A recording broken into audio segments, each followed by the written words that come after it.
नमस्कार, good morning. आपके साथ मैं हूं करुणा शंकर शर्मा। सुबह के 6 बज रहे हैं और देखिए बुलेटिन की शुरुआत कर रहे हैं इस वक्त की बड़ी खबर के साथ। पुतिन और विटकॉफ के बीच बैठक हुई है। पुतिन ने कहा है मैं ट्रंप से मिलना चाहता हूं। ट्रंप ने भी कहा अगले हफ्ते मिलने के लिए तैयार। यूक्रेन में वॉर खत्म करने के लिए मिलूंगा, ये डोनाल्ड ट्रंप की तरफ से कहा गया है। तो आप देखिए स्टीव विटकॉफ और पुतिन के बीच में मुलाकात हुई है और इस मीटिंग के बाद व्लादिमीर पुतिन ने कहा है जो जानकारी सामने आ रही कि मैं ट्रंप से मुलाकात करना चाहता हूं और ट्रंप की तरफ से भी इस पर रिएक्शन आया है और ट्रंप की तरफ से बयान दिया गया है कि अगले हफ्ते मिलने के लिए मैं तैयार हूं। यूक्रेन में वॉर खत्म करने के लिए मिलूंगा, यह ट्रंप की तरफ से कहा गया है।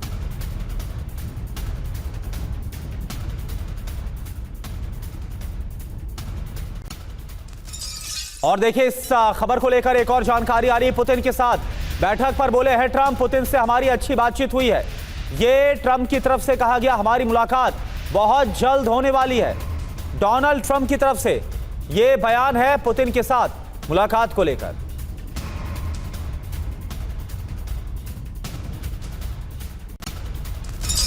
इधर विटकॉफ और पुतिन बैठक पर बोले हैं ट्रंप, मैं इसे कोई सफल मीटिंग नहीं कहूंगा, ये ट्रंप की तरफ से कहा जा रहा है। तो आप देखिए एक तरफ इस मुलाकात को जो कि स्टीव विटकॉफ और डोनाल्ड ट्रंप के बीच में हुई और जिस तरह से रास्ता निकलता हुआ नजर आ रहा है कि अगले हफ्ते हो सकता है कि डोनाल्ड ट्रंप और पुतिन की मुलाकात हो जाए। लेकिन दूसरी तरफ डोनाल्ड ट्रंप क्या बोल रहे हैं? वो ये बोल रहे हैं कि मैं इसे सफल बैठक नहीं कहूंगा, ये कोई सफल मीटिंग नहीं है।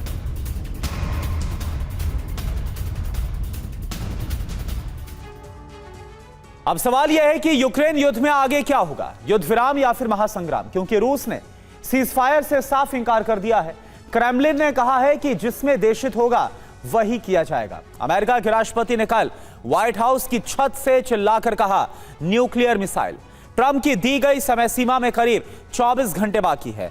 यह समय सीमा पूरी होने से पहले अमेरिका डिप्लोमेटिक और सामरिक तैयारियों में जुटा हुआ है। प्रतिबंधों की लिस्ट भी बढ़ रही है।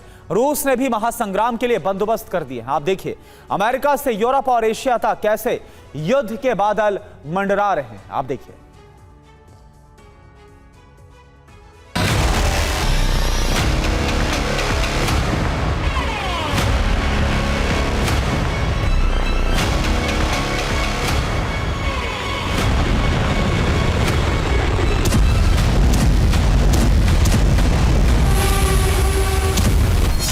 Mr. President, what do you want to build?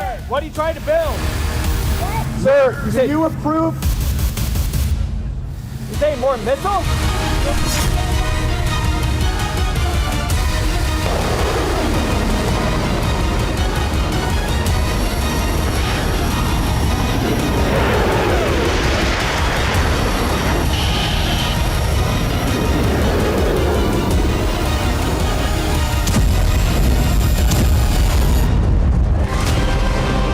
जनवरी को सत्ता संभालने के 7 दिन बाद ही ट्रंप ने यूक्रेन में युद्ध विराम लागू कराने की कोशिश शुरू कर दी थी। पहले यूक्रेन को युद्ध का दोषी ठहराकर ट्रंप ने पुतिन को साधने की कोशिश की।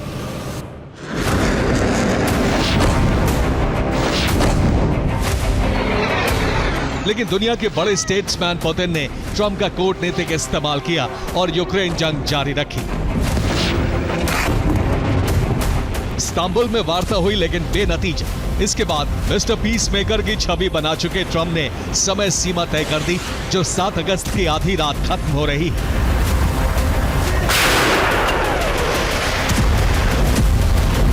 इसीलिए ट्रंप ने सामरिक और डिप्लोमेटिक दोनों मोर्चे खोल दिए हैं।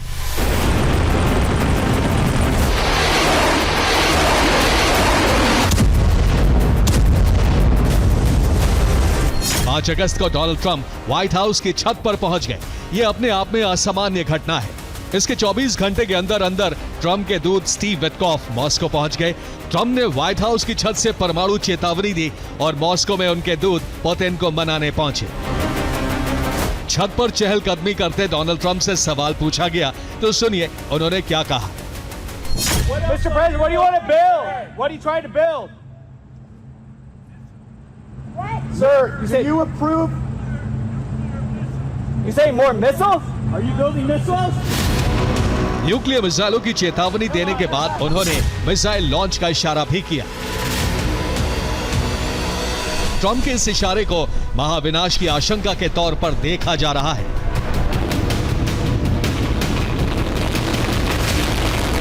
ट्रंप के विशेष दूत मॉस्को पहुंच चुके हैं। वो ट्रंप का संदेश क्रेमलिन के सामने रखेंगे। अगर रूस युद्ध विराम पर सहमत नहीं होता तो ट्रंप का फैसला पुतिन को बताया जाएगा। अमेरिका के राष्ट्रपति ने कहा है कि अगर रूस युद्ध विराम पर सहमत नहीं होता है तो रूसी तेल सप्लाई करने वाले शैडो फ्लीट पर कड़े प्रतिबंध लगाए जाएंगे। शैडो फ्लीट के जहाजों को हिरासत में लिया जा सकता है। तेल ढोने वाले बेड़े पर ड्रोन या मिसाइल हमले हो सकते हैं। ट्रंप पुतिन पर सामरिक दबाव बनाकर युद्ध विराम कराना चाहते हैं। उनका मानना है कि तेल बेचकर होने वाली रूसी आमदनी बंद कर दी गई तो पुतिन युद्ध रोकने को मजबूर हो जाएंगे।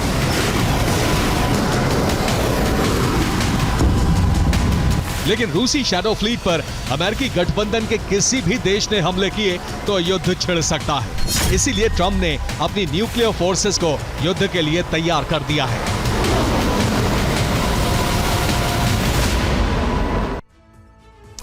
तो अमेरिकी नेवी युद्धाभ्यास के बहाने रूस के करीब मंडरा रही है। अलास्का क्षेत्र के चोक्सी सागर में अमेरिकी नेवी का युद्धाभ्यास चल रहा है। इस युद्धाभ्यास को कोडनेम आर्कटिक एज 2025 दिया गया है। यह रूस अमेरिका के बीच सबसे कम दूरी वाला इलाका है और इस वक्त अमेरिकी नेवी रूस के बहुत करीब युद्धाभ्यास कर रही है। अमेरिका के नोराड यानी कि north American aerospace defence command ने साफ कहा कि ड्रिल पूरे महीने जारी रहेगी। आने वाले दिनों में यूके और डेनमार्क भी इस युद्धाभ्यास में शामिल होंगे। आप देखिए।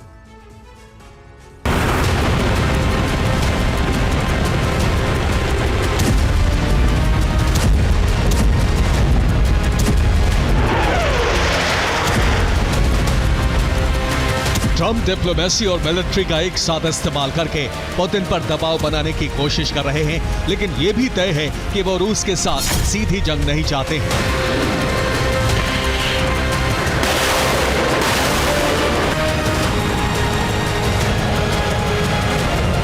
इसीलिए स्टीव विटकॉफ मॉस्को पहुंचे हैं, लेकिन ट्रंप ने अपने एक और करीबी नेता को पुतिन को मनाने में लगा रखा है।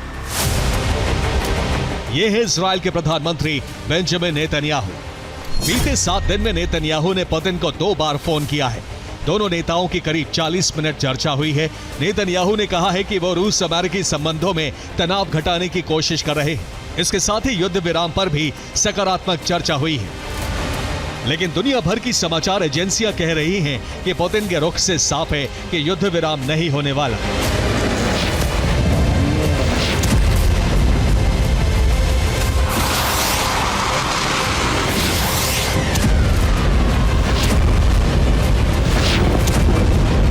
यही वजह है कि ट्रंप ने पुतिन पर दबाव बढ़ाने के लिए न्यूक्लियर मिसाइलों की धमकी दी।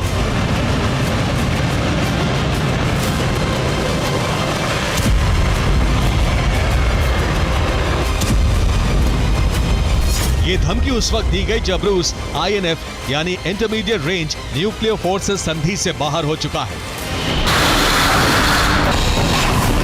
क्रेमलिन ने कहा है कि अब न्यूक्लियर मिसाइलें तैनात करने की कोई लिमिट नहीं है। रूस जितनी चाहे उतनी न्यूक्लियर मिसाइलों की तैनाती कर सकता है।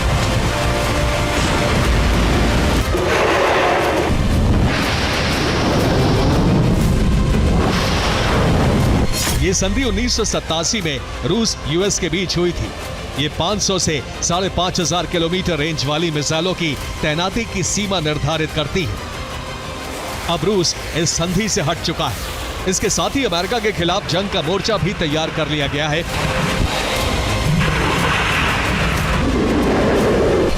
रूस का नो लिमिट पार्टनर चीन भी इस मोर्चे में शामिल है। जिस तरह अमेरिका ने रूस की घेराबंदी की है, उसी तरह रूस चीन ने मिलकर उसके सहयोगी देश जापान की घेराबंदी कर दी है।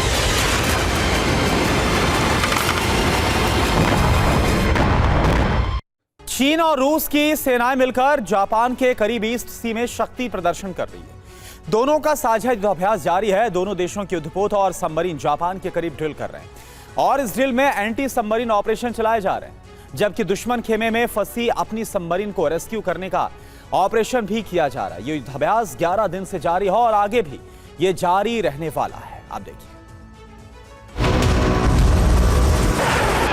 वॉर ड्रिल के बहाने न्यूक्लियर फोर्सेस की तैनाती हो चुकी है। आईएनएफ संधि से हटने के बाद रूस नो लिमिट परमाणु मिसाइलों की तैनाती कर चुका है। दोनों मोर्चों ने अपने अपने सैन्य बंदोबस्त पूरे कर लिए हैं।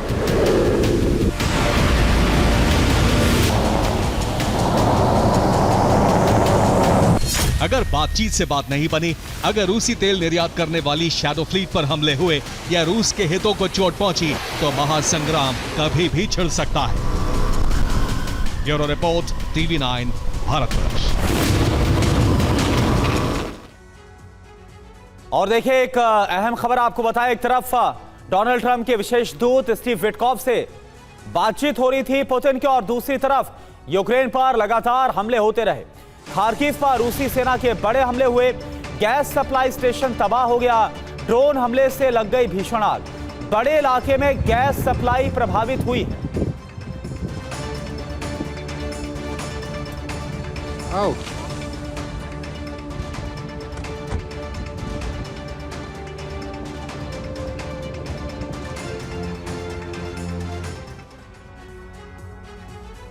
अमेरिका के प्रेसिडेंट डोनाल्ड ट्रंप ने एक बार फिर से युद्ध विराम का दांव चला है। इसके लिए अपने विशेष दूत स्टीव विटकॉफ को मॉस्को रवाना किया। विटकॉफ और पुतिन में बैठक हुई। बैठक में विटकॉफ ने ट्रंप का संदेश पुतिन को बता दिया। अब सवाल ये उठता है कि क्या युद्ध विराम हो जाएगा? अगर होगा तो कितने दिन चलेगा और युद्ध विराम का फॉर्मेट क्या होगा? क्या पुतिन ट्रंप मिलकर कोई खुफिया करार करने जा रहे हैं जिसमें आंशिक युद्ध विराम लगाकर अपना अपना हित साधा जा सकता है? आप देखिए।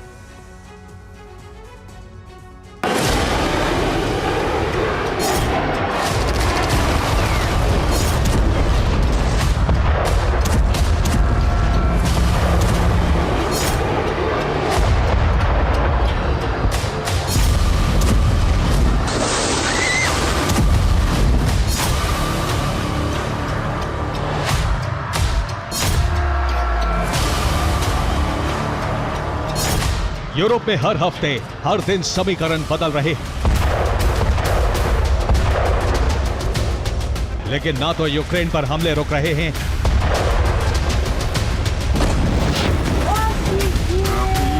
और ना ही रूस पर यूक्रेन बारूद झोंकने में कसर छोड़ रहा है। तबाही का दायरा कितना बढ़ चुका है इन दो तस्वीरों से समझिए। एक तरफ रूस ने डोनेस्क से आगे सुमी फिर खार्किव तक भारी तबाही मचाई है, दूसरी तरफ यूक्रेन ने रूस के बॉर्डर वाले शहरों से आगे भी हमले शुरू कर दिए हैं। खासतौर से क्रीमिया में भारी विध्वंस मचाया है।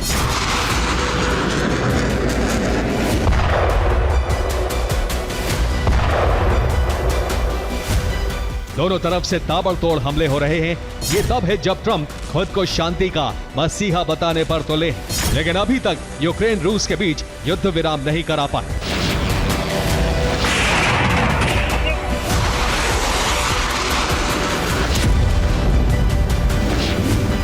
इस बीच ट्रंप ने रूस को युद्ध रोकने की आखिरी वार्निंग दे डाली, लेकिन साथ ही वार्निंग की डेडलाइन खत्म होने से पहले यूरोप में अपने विशेष दूत स्टीव विटकॉफ को भेज दिया।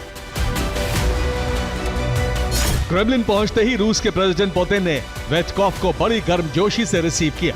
इससे संकेत मिल रहे हैं कि कोई बड़ी डील हो सकती है।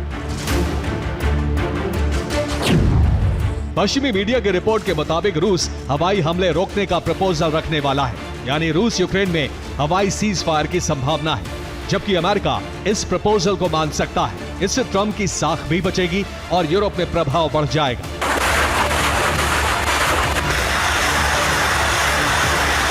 लेकिन इस बीच जमीनी हमले नहीं रोके जाएंगे, लेकिन दोनों तरफ एयर स्ट्राइक पूरी तरह से और कुछ वक्त के लिए रोकी जा सकती है।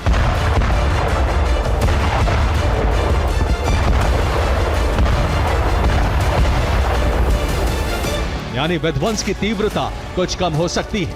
इस बीच जमीनी जंग में जो ज्यादा ताकतवर होगा वो ज्यादा नुकसान पहुंचा सकता है।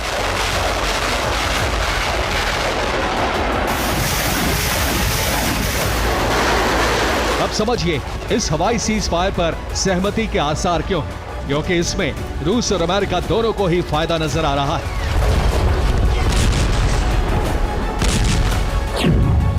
रूस हवाई हमले रोककर लंबे युद्ध की तैयारी कर सकता है। हथियारों के प्रोडक्शन के लिए उसे वक्त मिल जाएगा। साथ ही जमीनी जंग में वो ज्यादा हिस्सा कब्जा सकता है। रूसी सैनिकों को इस युद्ध विराम में पीछे हटने की जरूरत नहीं है, बल्कि वो लगातार कीव की तरफ बढ़ सकता है।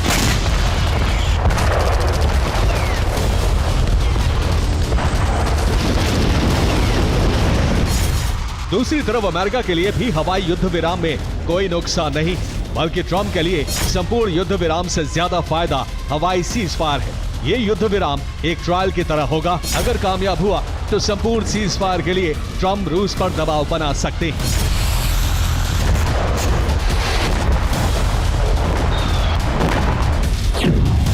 दरअसल ट्रंप इस प्रपोजल को इसलिए बांध सकते हैं कि रूस पश्चिमी यूक्रेन पर हमले रोक देगा। पश्चिमी यूक्रेन रूट से नेटो के हथियार पहुंचते हैं। पश्चिमी यूक्रेन में ही हथियार गोदाम है। रूट सुरक्षित होने से नेटो ज्यादा हथियार यूक्रेन में खपा पाएगा और अमेरिका नेटो को ज्यादा हथियार बेच पाएगा। इसके लिए अमेरिका ने नेटो देशों के साथ पहले ही डील कर ली है।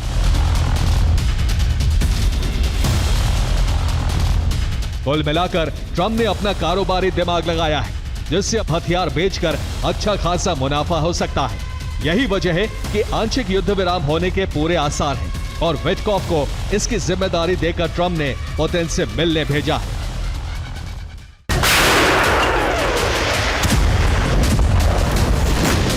ट्रंप यूक्रेन को दी सैन्य सहायता नेटो से वसूलना चाहते हैं, इसलिए आधे युद्ध विराम पर तैयार हो सकते हैं। क्योंकि नेटो के हथियार पहुंचते रहेंगे तो यूक्रेन युद्ध में बना रहेगा। इससे अमेरिका अपने हथियार बेचता रहेगा। नॉर्डिक देशों ने भी यूक्रेन को $486 मिलियन के हथियार सप्लाई पर मोहर लगाई है। ये हथियार अमेरिका से नॉर्डिक देशों को मिलेंगे और नॉर्डिक देश पोलैंड के रास्ते यूक्रेन भेजेंगे। सप्लाई रूट पर रूस युद्ध विराम के बाद हमले नहीं करेगा। आंशिक युद्ध विराम पर सहमति के बाद अब बाकी नेटो देश भी यूक्रेन को बारूद सप्लाई करेंगे। अमेरिका, ब्रिटेन, जर्मनी से सबसे ज्यादा हथियार पहुंचेंगे, जबकि इससे पहले फ्रांस, जर्मनी से भी हथियार पहले पोलैंड पहुंचाए जा रहे हैं। हथियार साउथ ईस्ट पोलैंड के रेजोव एयरपोर्ट पर उतारे जाएंगे। यूक्रेन बॉर्डर से रेजोव एयरपोर्ट की दूरी 90 किलोमीटर है। फिर E40 हाईवे के जरिए पश्चिमी यूक्रेन पहुंचाए जाएंगे। लवीव और तेर्नोपिल में नेटो सेंटर में हथियार गोदाम मौजूद है। पश्चिमी यूक्रेन के हथियार गोदाम से दक्षिणी और पूर्वी यूक्रेन तक सप्लाई किए जाते हैं। हथियार गोदाम की सुरक्षा के लिए यूक्रेन ने डिफेंस सिस्टम लगाए हैं। इसके अलावा अमेरिका अकेले यूक्रेन को $104 मिलियन के हॉवित्जर देने जा रहा है। ज़ेलेंस्की ने इस मदद का स्वागत किया है और रूस से टकराने के लिए नई रणनीति बनाने का ऐलान किया है। जब एयर स्ट्राइक रुक जाएगी तो जमीनी जंग चलती रहेगी। ऐसे में नेटो नए तरीके से रूस के खिलाफ चक्रव्यूह बना सकता है। इसके लिए जर्मनी यूक्रेन को टॉरस मिसाइल भेजेगा, जबकि पोलैंड यूक्रेन में रूसी बॉर्डर पर सैनिक तैनात करेगा। फिनलैंड भी यूक्रेन में बंकर बनाने जा रहा है, जिससे लोगों की सुरक्षा की जा सके। जबकि चेक रिपब्लिक ने यूक्रेन को AI पावर्ड ड्रोन सप्लाई करने के लिए कहा है। बाल्टिक देश एस्टोनिया यूक्रेन फ्रंट लाइन पर सैनिक भेजेगा। इसके अलावा जर्मनी, ब्रिटेन चैलेंजर और लेपर्ड टैंक की बड़ी खेप भेजने वाले हैं, जिससे ज़ेलेंस्की का जोश बढ़ा है। लेकिन ज़ेलेंस्की ये नहीं समझ पा रहे हैं कि यूक्रेन को फ्रंट लाइन पर रखकर ट्रंप सिर्फ अपना फायदा सोच रहे हैं। जैसा कि वो कहते रहे हैं, अमेरिका फर्स्ट। अब वो उसी नीति पर चलकर पुतिन से आंशिक युद्ध विराम पर डील कर सकते हैं, जबकि इस डील से यूक्रेन बड़े संकट में फंसने वाला है। Bureau report, TV9 Bharatvarsh.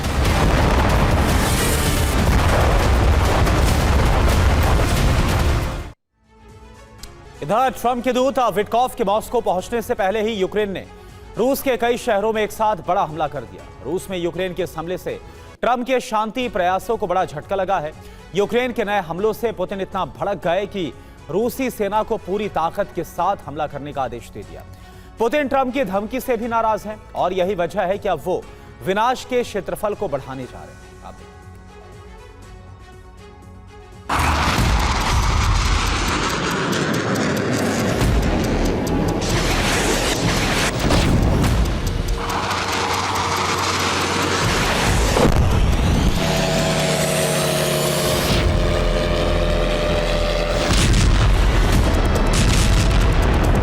Ukraine युद्ध में ट्रंप का फॉर्मूला पूरी तरह से फेल हो गया है।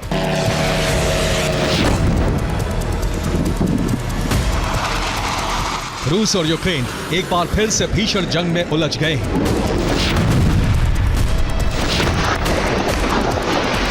इस बार युद्ध की आग ज़ेलेंस्की ने भड़काई है। यूक्रेनी फोर्स ने रूसी प्रांतों में विस्फोट कर ट्रंप की कोशिशों पर पानी फेर दिया।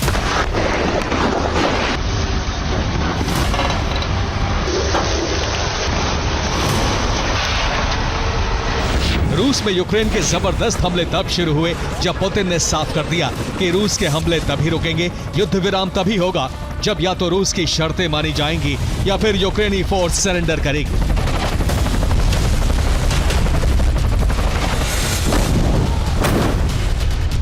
उससे पहले शांति की कोई संभावना नहीं है।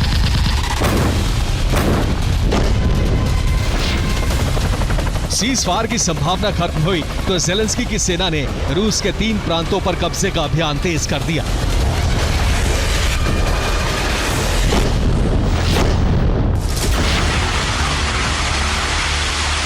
रूस के ये तीनों प्रांत हैं बेलगोरोद, ब्रियांस्क और रोस्टोव। पूर्वी यूक्रेन से सटे ये रूस के वो राज्य हैं जिन पर ज़ेलेंस्की कब्जा करना चाहते हैं। यही वजह है कि इन तीनों प्रांतों पर यूक्रेनी फोर्स भीषण हमले कर रही है।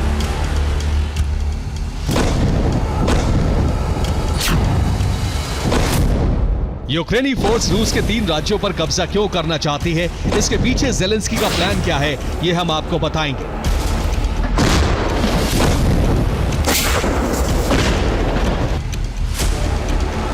लेकिन रूस में यूक्रेनी फोर्स के हमले इसलिए कामयाब हो रहे हैं क्योंकि अब यूक्रेन नई मिसाइल से हमले कर रहा है।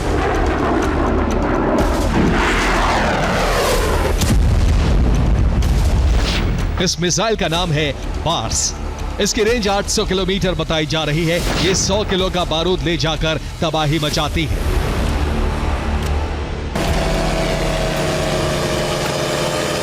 यूक्रेन अब जिस बार्स मिसाइल से हमले कर रहा है उसको लेकर कई दावे किए जा रहे हैं। पहला दावा तो यही है कि यह यूक्रेन की स्वदेशी मिसाइल है, यानी इसका निर्माण खुद यूक्रेन ने किया है। जबकि दूसरा दावा है कि बार्स नेटो की मिसाइल है जिसे यूक्रेन नया नाम देकर हमले कर रहा है ताकि रूस और नेटो में सीधी जंग ना हो।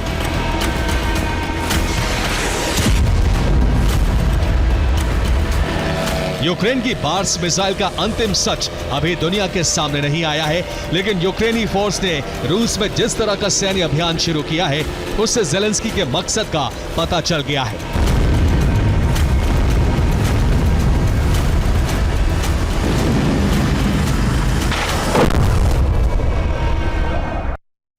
तो ज़ेलेंस्की का नया युद्ध फॉर्मूला क्या है, अब हम आपको यह बताते हैं।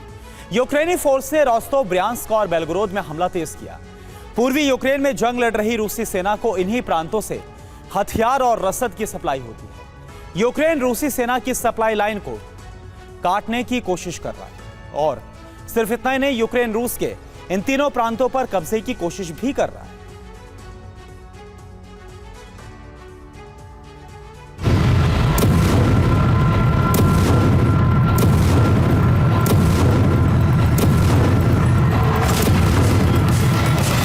रूस में अपने लक्ष्य को हासिल करने के लिए ज़ेलेंस्की सेना किस तरह से तबाही मचा रही है, अब इसे समझिए।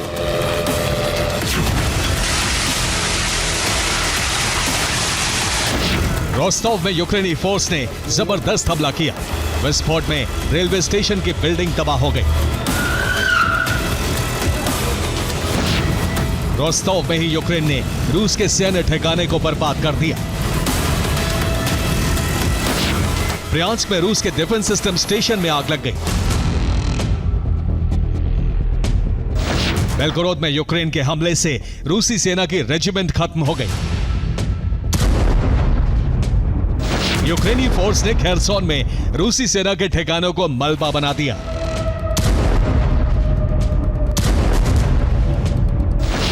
यूक्रेन ने MiG-29 फाइटर जेट से भी रूसी सेना पर मिसाइलों की बरसात की।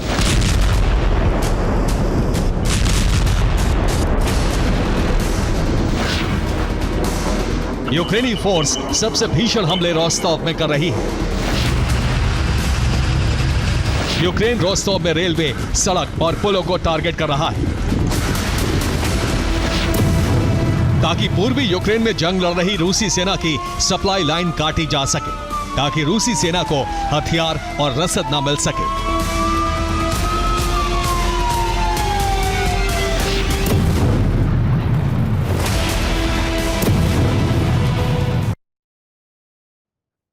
तो युद्ध विराम की संभावना आज क्यों खत्म हो गई, अब इसको जरा समझते हैं। दरअसल ट्रंप के दूत स्टीव विटकॉफ, बिग वॉल पर सारी इंफॉर्मेशन है। ट्रंप के दूत स्टीव विटकॉफ मॉस्को में मौजूद हैं और यहां पर क्या हुआ, क्रेमलिन ने पुतिन से मुलाकात की है। ट्रंप के दूत विटकॉफ ने युद्ध विराम को लेकर पुतिन से यह बातचीत की गई है ताकि यूक्रेन युद्ध को रोका जा सके। वार्ता से ठीक पहले यूक्रेन ने हमला भी कर दिया। अब सवाल ये उठाए कि क्या वाकई में कोई संभावना है कि युद्ध रुकेगा। यूक्रेनी सेना के हमले से रूस और ज्यादा भड़क गया। एक तरफ मुलाकात, दूसरी तरफ हमले। युद्ध विराम की कोशिशों को एक बड़ा झटका लगा हुआ। तो आप देखिए ये जो हालात हैं वो बनते हुए नजर आए और उसके बाद सवाल है कि क्या अगर मुलाकात हुई है इसके बाद वाकई में कुछ असर पड़ेगा। देखिए आप।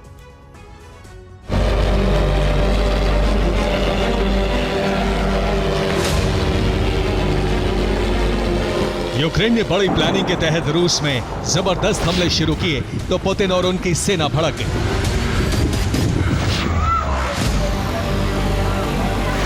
रूसी सेना ने भी पूरी ताकत से प्रतिशोध लेना शुरू कर दिया। रूसी सेना ने यूक्रेन में उत्तर से लेकर पूरब और दक्षिण तक बारूदी वर्षा की।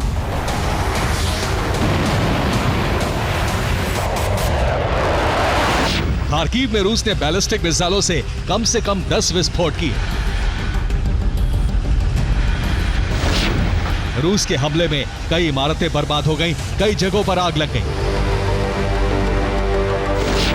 खेरसोन में रूस ने फैब बमों से हमले किए। धमाके में यूक्रेनी ठिकाना ध्वस्त हो गया। ज़ेपोरिज़िया में रूस ने ऐसा हमला किया कि यूक्रेनी सैनिक फ्रंट लाइन छोड़कर भाग गए। ओडेसा में रूस ने गेरान ड्रोन से धावा बोला। रूसी हमले की वजह से यूक्रेनी पावर ग्रिड तबाह हो गया। इस समय ओडेसा के कई इलाकों में ब्लैकआउट है। लोग अंधेरे में रहने को मजबूर हैं। जाहिर है ना तो रूस मानने को तैयार है और ना ही यूक्रेन। ऐसे में इस साल युद्ध विराम होगा इसकी संभावना बहुत ही कम है। अगर इस साल भी शांति नहीं हुई तो यूक्रेन का नक्शा बदल सकता है। Bureau report, TV9 Bharatvarsh.